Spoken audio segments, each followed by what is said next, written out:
বিহপুৰীয়া বিধানসভা সমষ্টিৰ বিভিন্ন স্থানত শোণিতপুৰ লোকসভা সমষ্টিৰ কংগ্ৰেছ দলৰ প্ৰাৰ্থী প্ৰেমলাল গুঞ্জুৰ হৈ নিৰ্বাচনী প্ৰচাৰ চলাই অসম প্ৰদেশ কংগ্ৰেছৰ সভাপতি ভূপেন কুমাৰ বৰাই। শোণিতপুৰ লোকসভা সমষ্টিৰ অন্তৰ্গত বিশেষকৈ বিহপুৰীয়া সমষ্টিৰ গাঁৱে ভূঞে এইদৰে সাধাৰণ ৰাইজৰ মাজলৈ গৈ কংগ্ৰেছ প্ৰাৰ্থী প্ৰেমলাল গুঞ্জুৰ বাবে ভোট বিচাৰে। মুঠতে কংগ্ৰেছৰ প্ৰাৰ্থীগৰাকীৰ বিজয় নিশ্চিত বুলি কয় ভূপেন কুমাৰ বৰাই। মুখ্যমন্ত্ৰী হিমন্ত বিশ্ব শৰ্মাক তীব্ৰ সমালোচনা কৰে অসম প্ৰদেশ কংগ্ৰেছৰ সভাপতিগৰাকীয়ে। নিউজ ডেস্ক ৰিপৰ্ট, ৰাইজৰ বাৰ্তা।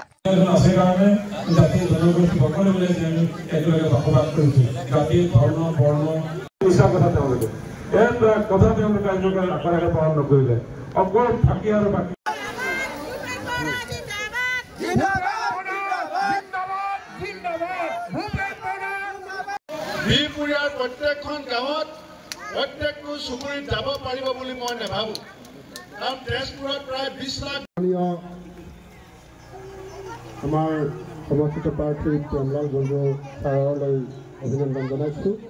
দিনৰ ভিতৰত হিমন্ত বিশ্ব শৰ্মা ডাঙৰীয়াই চকী লৰিব।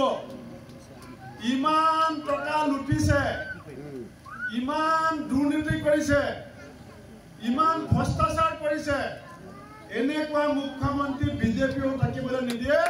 100 দিনৰ ভিতৰত CM বদলি হৈ আছে। আৰু 2026 আজি মই আগবেলা আছিলোঁ ডিব্ৰুগড়ত লুৰিণজ্যোতি গগৈ ডাঙৰীয়াৰ হৈ নিৰ্বাচনী প্ৰচাৰ সভাত গৈছিলোঁ। আজি দিনটো আমাৰ তেজপুৰৰ প্ৰাৰ্থী প্ৰেমলাল গুঞ্জু ডাঙৰীয়াই আমাৰ বিহপুৰীয়া বিধানসভা সমষ্টিৰ বিভিন্ন অঞ্চলত গৈ নিৰ্বাচনী প্ৰচাৰ চলাইছে।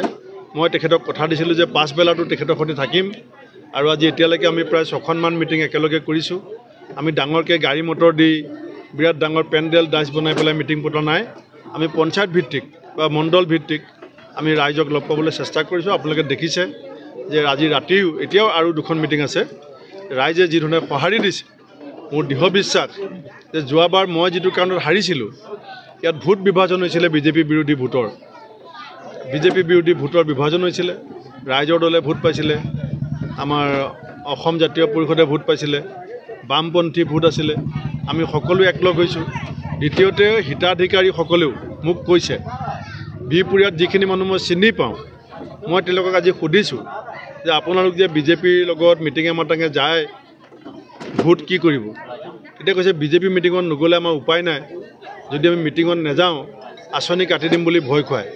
সেইকাৰণে আমি বিজেপি মিটিঙত গা দেখাটো দিছোঁ। ভোট দিওঁতেতো কোনেও নেদেখে, আপুনি গন্তি কৰিলে গম পাব প্ৰেমলাল গুঞ্জু জিকিব। মুখ্যমন্ত্ৰী কৰিলে যে আপোনাক মুখ্যমন্ত্ৰী পাতিবৰ কাৰণে তেওঁ লাগি আছে বুলি আজিও কৈছে, আপোনাকে মুখ্যমন্ত্ৰী পাতিব বিজেপিত, আৰু তাৰ কাৰণে তেওঁ লাগি আছে। হিমন্ত বিশ্ব শৰ্মা ডাঙৰীয়াৰ যিটো প্ৰকৃত চৰিত্ৰ, সেইটো অসমৰ মানুহে পাহৰি যোৱা নাই। এই মানুহজনে মুখ্যমন্ত্ৰী হ'বৰ কাৰণে যিজন মানুহে আঙুলিত ধৰি পেলাই ৰাজনীতিলৈ আহিছিলে, সেই তৰুণ গগৈ ডাঙৰীয়াক পিছফালৰ পৰা ডেগাৰ মাৰিছিলে। এই মানুহজনক যি বিজেপি আদৰি সাদৰি নিলে, সিদ্ধাৰ্থ ভট্টাচাৰ্য ডাঙৰীয়া যাৰ ভৰিত ধৰি পেলাই বিজেপিত যোগদান কৰিছিলে, সেই সিদ্ধাৰ্থ ভট্টাচাৰ্য ডাঙৰীয়াক ডেগাৰ মাৰিলে। আজি তেখেত ক'ত আছে? বিজয়া চক্ৰৱৰ্তী ডাঙৰীয়ানী ভৰিত ধৰি পেলাই বিজেপিলৈ গৈছিলে, তেওঁ ক'ত আছে এতিয়া? আপুনি তেজপুৰত আমি আজি প্ৰেমলাল গুঞ্জু জিকিব বুলি মই কিয় কৈছোঁ?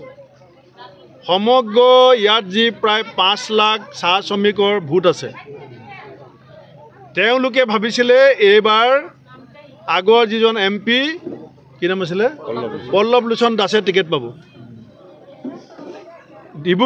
ডিব্ৰুগড়ত গাৰ্ডেনৰ মানুহ টিকেট কাটি দিলে, তেজপুৰত গাৰ্ডেনৰ মানুহ টিকেট কাটি দিলে। এজন ৰাজ্যসভা MP আছেই কামাখ্যাত আছা, তেওঁক আকৌ দি পেলাই কলিয়াবৰত যুঁজাই দিলে। বাগানৰ প্ৰতি হিমন্ত বিশ্ব শৰ্মাৰ যিটো বঞ্চনা, মুখ্যমন্ত্ৰী আসনখনৰ কাৰণে দুজন মানুহক দুখন ডেগাৰ মাৰিছে, তেওঁ মুখ্যমন্ত্ৰী চকী এৰি দিব নেকি? তেওঁ থৰ কাছতি মুখ্যমন্ত্ৰী ৰাইজে পাতিব। অসমৰ মুখ্যমন্ত্ৰী যদি মই হ'বলগীয়া আছে, সেয়া অসমৰ ৰাইজে পাতিব। কংগ্ৰেছ দলৰ সভাপতি, প্ৰদেশ কংগ্ৰেছৰ সভাপতি বহুকেইজন মুখ্যমন্ত্ৰী হৈছে, আপোনালোকে জানে সেই কথা। তেওঁ গম পাই গৈছে বিকল্প চৰকাৰ অসমত কোনে বনাব। তেওঁ গম পাই গৈছে অসমৰ ৰাইজে বিকল্প কাক বিচাৰিছে, আৰু সেইকাৰণে তেওঁ স্থিৰতা হেৰুৱাইছে। আৰু তেওঁ নিজৰ চকী আজি মই আপোনালোকক গেৰাণ্টি দিলোঁ কংগ্ৰেছে 5টা গেৰাণ্টি দিছে, মই আপোনাক 6 নম্বৰ গেৰাণ্টি দিলোঁ। 100 দিনৰ ভিতৰত অসমৰ মুখ্যমন্ত্ৰী বদলি হ'ব। আছিলোঁ ডিব্ৰুগড়ৰ এখন ৰাজহুৱা সভা, বিশাল সভা, য'ত মই আছিলোঁ, লুৰিণ গগৈ ডাঙৰীয়া আছিলে, অখিল গগৈ ডাঙৰীয়া আছিলে। তাত অখিল গগৈ ডাঙৰীয়া ভাষণ প্ৰসংগত কৈছে যে লুৰিণ গগৈ যদি জিকে আমি দুয়োটা দল একলগ হৈ যাম। মই ভাল পাইছোঁ। আঞ্চলিক শক্তি একত্ৰিত হোৱাটো আমি বিচাৰোঁ। তেতিয়া আঞ্চলিকতাবাদী যিখিনি ৰাইজ AGP BJPৰ লগত মিলি যোৱাৰ কাৰণে, UPPL BPF BJPৰ লগত মিলি যোৱাৰ কাৰণে ছটফটাই আছে, সেই ৰাইজখিনিও আহিবলৈ ভাল পাব। AGP গুচি আহিব তাৰমানে অলৰেডি। নিশ্চিতভাৱে আহিব। আঞ্চলিকতাবাদী ৰাইজ BJP পিঠিত উঠিব নেকি?